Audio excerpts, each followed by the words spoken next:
തിരൂരിൽ യുവതിയായ മാതാവും 1.5 വയസ്സുള്ള മകനും വീട്ടുവളപ്പിലെ കിണറ്റിൽ മരിച്ച നിലയിൽ. ഏഴൂർ പുളിക്കപ്പറമ്പിലാണ് സംഭവം.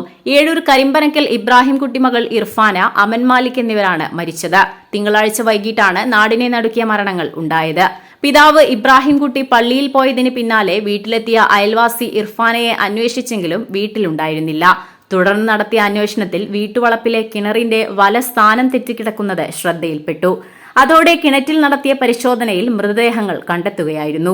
സ്റ്റേഷൻ ഓഫീസർ പി അബ്ദുൽ സലീമിന്റെ നേതൃത്വത്തിലെത്തിയ assistant station officer T K Madanamohanan, fire and rescue ഓഫീസർമാരായ K K Sandeep, V C Vipin, K C Ratheesh, T Abdul Samad, P K Nakul, P V Gopi എന്നിവരടങ്ങുന്ന ഫയർഫോഴ്സ് സംഘമാണ് മൃതദേഹങ്ങൾ പുറത്തെടുത്തത്. FROT അബ്ദുൽ സമദ് കിണറ്റിലിറങ്ങി റെസ്ക്യൂ നെറ്റിന്റെ സഹായത്തോടെ രണ്ടുപേരുടെയും മൃതദേഹങ്ങൾ ഉയർത്തുകയായിരുന്നു. Basith wedding mall, Basith arcade, Poongottukulam, Tirur. തുടർന്ന് മൃതദേഹങ്ങൾ തിരൂർ ജില്ലാ ആശുപത്രിയിലേക്ക് മാറ്റി. 4 മാസം മുൻപ് ഇവരുടെ മാതാവ് മരണപ്പെട്ടതിനു ശേഷം 30-കാരിയായ ഇർഫാന കടുത്ത മാനസിക വിഷമത്തിലായിരുന്നുവെന്ന് പറയപ്പെടുന്നു.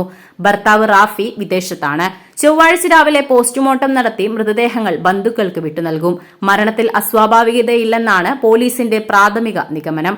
12.5 മീറ്റർ ആഴവും 2.5 മീറ്ററോളം വെള്ളവുമുള്ളതാണ് കിണർ. എഡിറ്റർ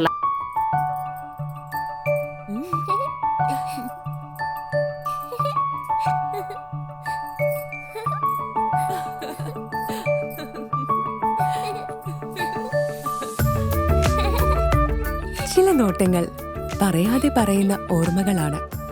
ആ ഓർമ്മകൾ എനിക്ക് സമ്മാനിച്ചതെല്ലാം വിലപ്പെട്ടതുമാണ്. ബാല്യം മുതൽ മൂല്യമുള്ള ഇഷ്ടങ്ങളെ എന്നെക്കാളും അറിയുന്ന എന്റെ കുടുംബവും വിശ്വാസത്തിന്റെ മുഖമുള്ള ബാസിത് വെഡിംഗ് മോൾ പോലെ എത്രയോ സുന്ദരമാണ്. അതെപ്പോഴും കൂടെ ഉണ്ടാവുമെന്നത് ഞങ്ങളുടെ തീരുമാനമാണ്. ആ തീരുമാനം നിങ്ങളുടെ ഇഷ്ടങ്ങളാവട്ടെ.